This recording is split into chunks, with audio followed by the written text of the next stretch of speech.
Hey guys, Buffalo here. It's that time of year. If you're a follower of firearm channels here on YouTube, everybody's out there shooting up pumpkins.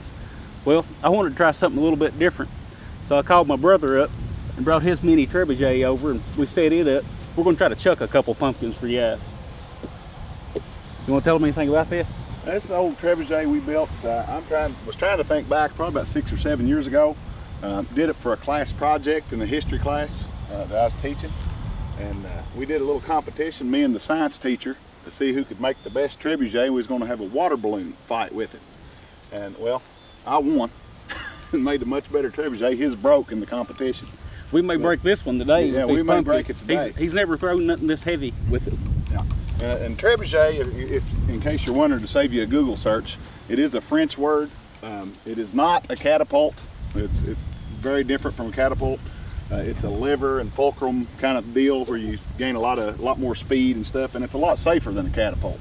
It came into wide use in the Middle Ages, really in the 1200s, 1300s in Europe, and it was a siege weapon to knock down castle walls, launch things over castles. Yeah, these things are much larger than what you're looking at. You say this one's about a 7 foot? About a 7 foot measured to the axle.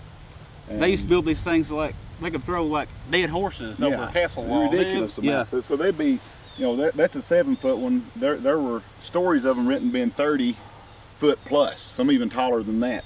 How true that is, we don't know, but I'd say they at least built them at least 30 foot, and they would use timbers to build these things, big logs. And they would wheel them up next to a castle wall and then launch from a distance, usually boulders, heavy things into the castle wall. Castles by this time in the 1300s or so were basically impenetrable. There was no way to get into them, so you had to have a way to attack them from a distance and try to knock down the castle walls and use throwing boulders and even like dead horses if that's all the ammunition you had. There was even an instance of, I think the 1300s, of during the first outbreak of the Black Plague or bubonic plague, where they threw corpses over the walls of a city on the Black Sea, and that's how the Mongols did that into a fortified city, and it made all the people sick, and we believe that that's kind of how it spread from Asia to Europe, is the people then fled the city that the Mongols left because they couldn't break in, and that's the first known documented case of biological warfare that we know of. So it was using a trebuchet to throw corpses into the castle or into the city. You can tell we're dealing with a teacher here. He could probably go on forever about this stuff. Absolutely. Pretty interesting stuff, really. I say we get to throwing a pumpkin. You want to throw the basketball first? Well, we've already tested it out. We might as well go on and try a pumpkin. All right, we're going to throw a pumpkin. Okay, so like we said a minute ago, this is a 7 foot trebuchet. This is a counterweight trebuchet.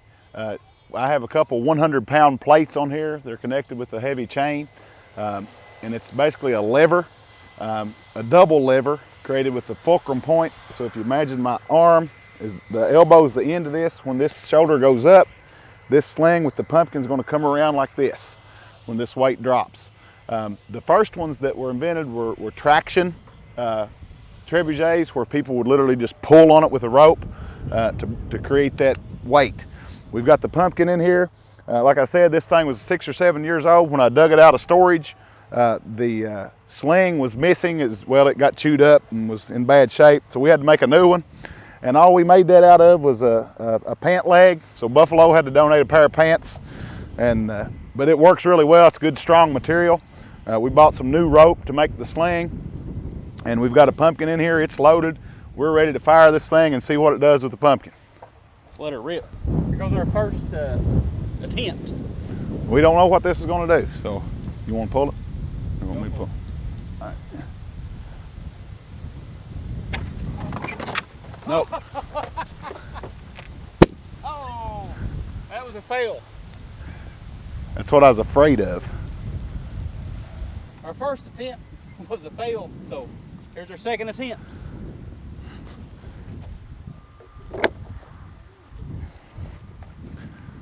Round two.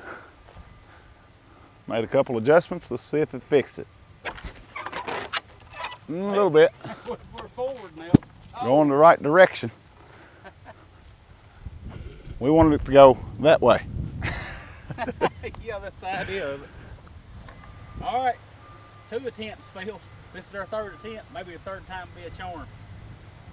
We're making a few adjustments on it. The release peg or pin in it, the harder you bend it, the longer it stays hanging on to the sling before it releases it. So we've adjusted that. Also, the extra weight is more than I think anyway, more than the 200 pounds can get going fast enough.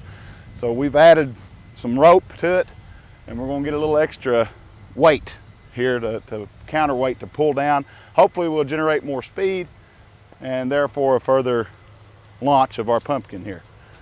We've brought in Aiden to help us pull the pin. You gonna be a trigger man? You want to pull the safety out? The safety out. Wait. It's ready to fire. When I say, I'll say 3, 2, 1. Go ahead and get some tension on it.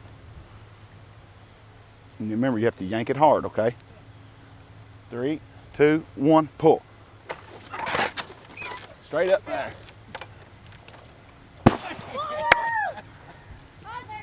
All right, still didn't get any distance.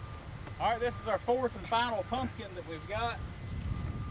We've made a few more adjustments. We're going to try to really put as much traction as we can on this thing to get as much weight going. We're getting in the right direction. We just need to level it out. Yeah, and we're running out of pumpkins is part of the problem too. They're not cheap. Let's pull the safety. Okay. Down? No, wait till we say. Okay. Pull the far out of this 3, 2, thing. 1. 3, 2, 1, pull. Oh, we got it going the right way. Hey, that one went about 5 feet further. Yeah, we've increased incrementally. The explosion of the pumpkin is somewhat impressive. All right, I only had 4 pumpkins, guys, but my neighbors aren't home. I borrowed theirs off of their front porch steps. Not a big deal. I'll put them back when we're done.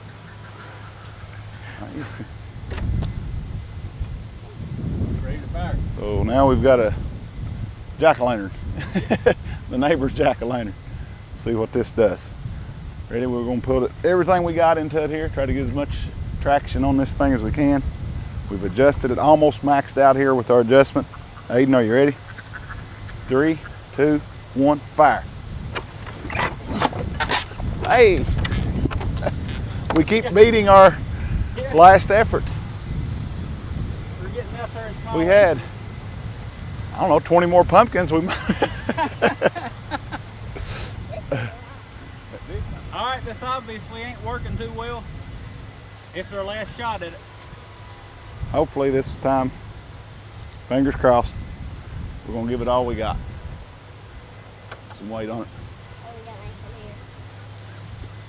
in 3, here. 2, 1, yank. Hung on to it. Almost slammed it in the ground like you talked about. Yeah. Well, we're pretty disappointed right now. We thought we could get more out of the pumpkins. I know it will throw a basketball really far. The farthest I've ever thrown a basketball, we measured it off, was over 100 yards. So we have launched a basketball really far. I don't think we'll get that distance out of this. I had a chain of 7th grade boys on a long rope and really put a lot of traction on this thing to throw a basketball. So that's what we're going to try now. Should be a much better result, and get a little bit more distance and show you what we were hoping to get out of the pumpkins. Boys, you ready? Is the pin? Yep. Okay. 3, 2, 1. There we go. Oh, look at there. That's what we were looking for. Wow. That's Now that was some distance. that's the distance we were hoping. So this thing will throw things. I wish we could have got that. We'll out go the get it. pumpkin. You want Basketball got disappeared. It's not mine. Mason, want to go look for it? Well, that kind of sucked. We didn't get the distance we were looking for, guys. Hadn't never tried it with this thing, but we did want to try it and see if it worked. I was hoping to get a good long throw on here on video for you guys, but didn't work out that way. Did get a good 85, 90 yards out of the basketball. Yeah. It went a long way down through there, which we knew it would do that, but even sacrificed my daggone blue jeans to make a sling for it. And, you know, that's how badly I wanted this thing to work. appreciate you guys watching. I'll talk at you again soon. For now, I gotta help him load this thing back up.